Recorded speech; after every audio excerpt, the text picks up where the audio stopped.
Nakabutang tag-presidente 2016 na Dabawenyo, nakabutang tag-vice-presidente 2022 nga Dabawenya.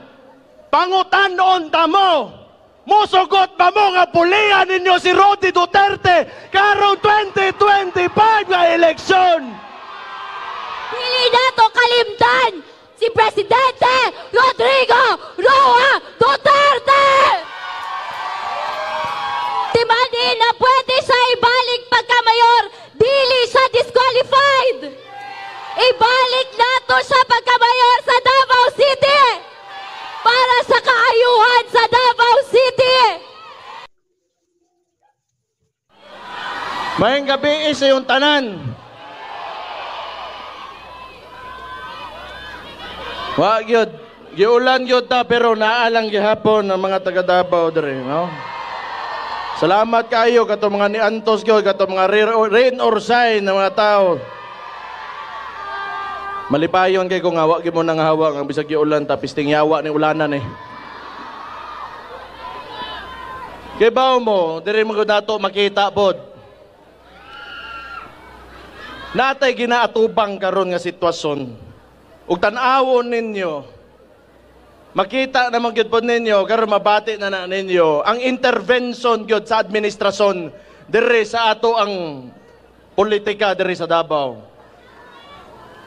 Pero dili ko mabalaka kay ngano man tibuok og dako akong salig sa mga Dabawenyo. Kay kaniadto palang gyud ug matiman-an ninyo. Kaniadto pa lang si Rodi Duterte asa siya gikan. Panahon katong nidagan si Rodi Duterte kontra si Bendy Guzman. Administrasyon iyang kalaban. Pila lang kakapitan niyang kauban. Kisay gipili inyong mayor dere. Katong panahon nindagan ako igsoon ang kontra Speaker of the House, the late Prospero Boy Nograles. No, I do not mean to disrespect him or anyone. Pero kinsa inyong gipili nga mayor dire? Nakabutang tag-presidente 2016 na Dabawenyo, nakabutang tag-vice-presidente 2022 nga Dabawenya. Pangutanon ta mo, musugot ba mo nga pulihan ninyo si Rodi Duterte karong 2025 nga eleksyon?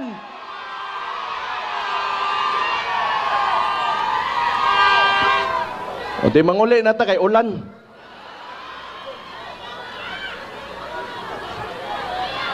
Pero di na ko kayo na ko taso na lang siguro ni kay ang importante basa tang tanan.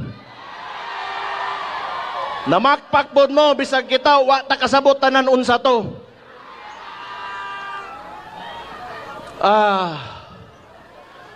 Ug tan-awon po ninyo, katong una nilang attempt, nag-People's Initiative sila diri sa Davao. Gitawag nila nga People's Initiative at yet it came from Congress. Unsay gibuhat nila, nagda sila kwarta dire, nagda sila ayuda, papirmahan nila ang papel, nga wala sila mag-ingon kung unsay himuon nila atong papel ato. Kato posible nga gamito nila palakambyuhan ng konstitusyon para magpadugay sa mga termino sa mga incumbent. Unsay gibuhat nato, ni barugta against ato, og napugna nato to. Sukat-sukat dire sa Davao City. Timanin ninyo, wa may kaingon kami mga taga Davao, nga daotan ang kwarta. Pero among boto sagrado, ihatag na mo dito sa amuang gusto.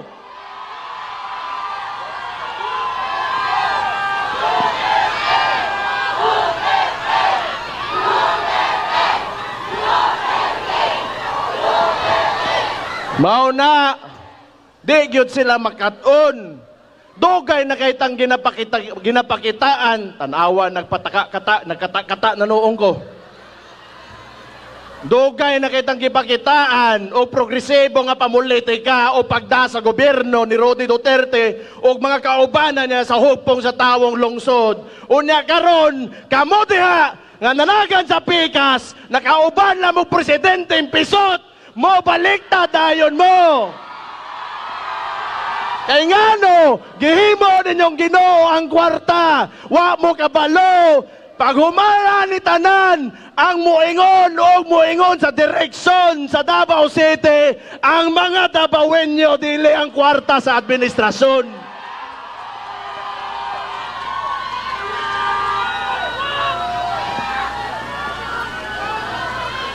Atay, si makurintihan tani.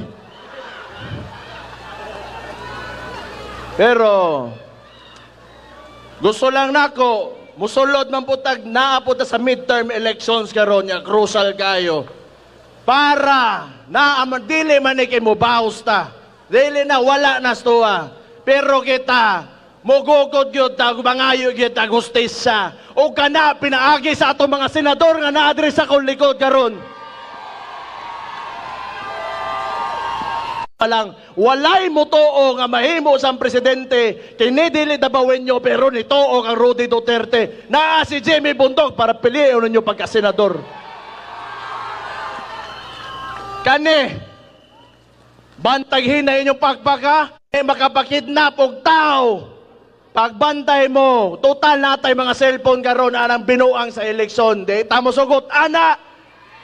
Magbinantay ita mga Davaoenyo kay sukad kaniadto pahantod karon namugna taning natugod naton ito sunad pinaagi sa pagtinabangay, pinaagi sa pagkahiusa o higit sa tanan pagtuo sa itong mga kaugalingon nga kita Davaoenyo.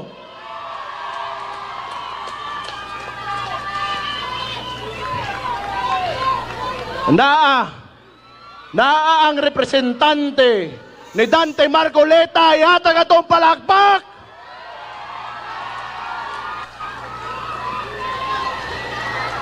Hutiman ininyo unsay gibuhat ni Dante Marcoleta. Duhara sila sa Congress. Kadtong panahon na ilang quadcom. Kadtong panahon sa ilang quadcom timan ininyo pipila lang ka congressman. Sa ako matimanan si Dante Marcoleta o si Duterte yun party list ragyod ang mitingog ana. Ayaw ninyo kalimte ang mga tao nga dili mo talikod sa ilang mga kauban labi na panahon sa pait kay mao na mga kahinanglan ninyo mubantay sa inyong mga tao. Nakoy pangutana sa inyo mga Davaoenyo.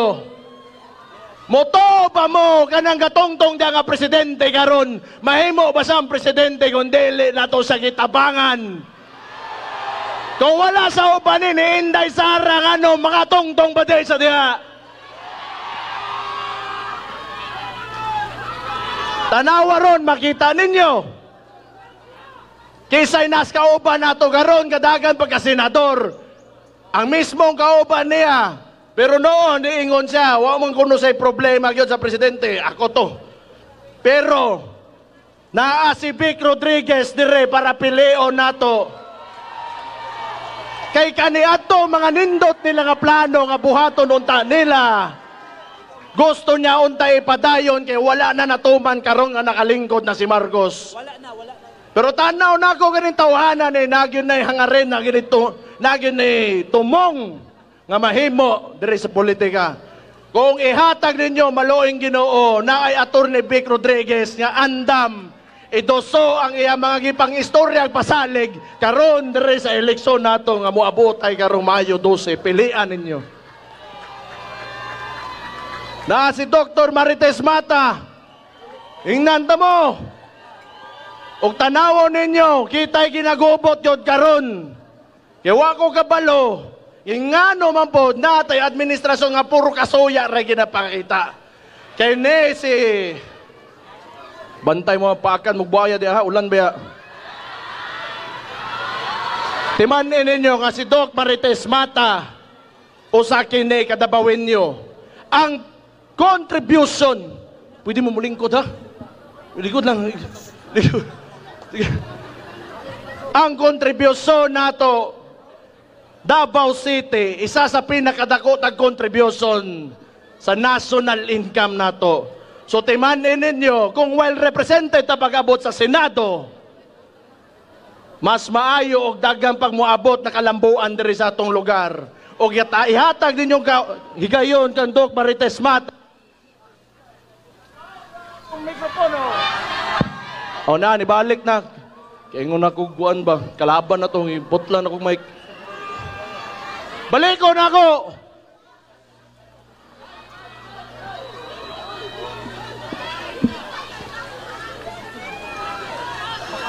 Hello, hello.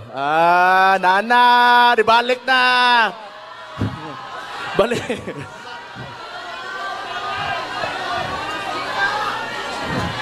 Ayo, anak lay. Lay, uy, buta, may anak sila lay. Buang po itong tawanan, ambak dito sulod. Kaya lang nga, balikon sa nako. Doc Marites Mata, magpapili nga senador ninyo karon mayo to si atong palakpakan ni siya. Na si Atty. J.B. Hinlo, kay bao mo gatong pitipilapan nga naa dire. Murag mo ay pag-abre, pagsugod yun sa filing of candidacy. Na istorya ko maginitawhanan eh. Sultihan ta mo na unot ang utokan eh. Tanaw na ko, pag mahimo ni senador, progresibo ni nga tao, dagang kong nadunggan sa yaha, nga gwapo kaayo ng mga balaod, pero siyempre ihama tong plataforma, pero ang pinaka-importante sa tanan, naa sa PDP laban, ug among giya, dire, kay si Rudy Duterte ragyod pag-abot sa panggobyerno og unsang klaseng mahimong elected officials mi nga mulingkod sa gobyerno. Naa si JB Hinlo para atong pilion nga mahimong senador. Kani pa, mo'y dugay na kayo nga suporta sa TUA. 2016 ba ni? Sige nilag daoton, sige nilag kanjawan. Pero kay bao mo, kanin tawhanan ni kay bao sa mga kinabuhi, sa mga pobre, ug dugay ng supporter ni Rudy Duterte. Ayaw ninyo pakyasa, ipi Salvador, loyal kayo kay Rudy. Hantod sa hantod, yun na.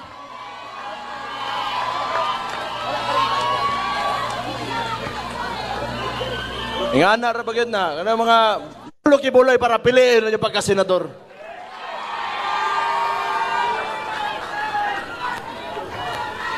Sige lang, kay ako, di na ako gusto taso na story, hastang basaan na yun nato. Kaning kuan lang yun, muhangyo ko sa inyo ha. Kaya ako amahan, wala dire, kay bao naman ang tanan, unsay gihimo sa yaha. O di man ta maundang, kay sugad-sugad, baliko na ako. Sa kaniad, pag yun, nakita ba mo, kakita ba mo nga natumba ang dabawin nyo? Wala mo hangyo unta ko sa inyo hag mahimo lang. Manuktok ko sa inyo mga kasing-kasing. Unsa kahag pilio nato si Rudy Duterte mo'y mahimo na po natong mayor diri sa Tundakbayan.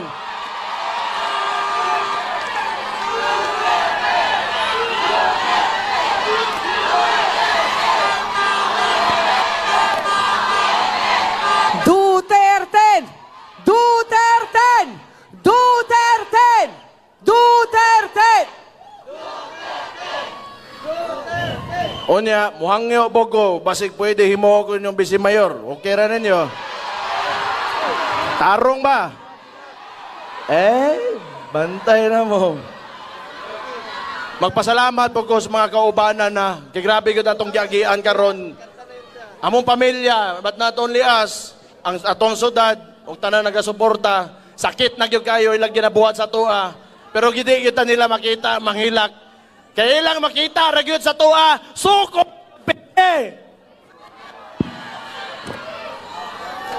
Pasalamat ko sa mga konsihal. Naalang gihapon, tanan sa hubong sa tawong lungsod. Ang mga batignaong tuwas pikas.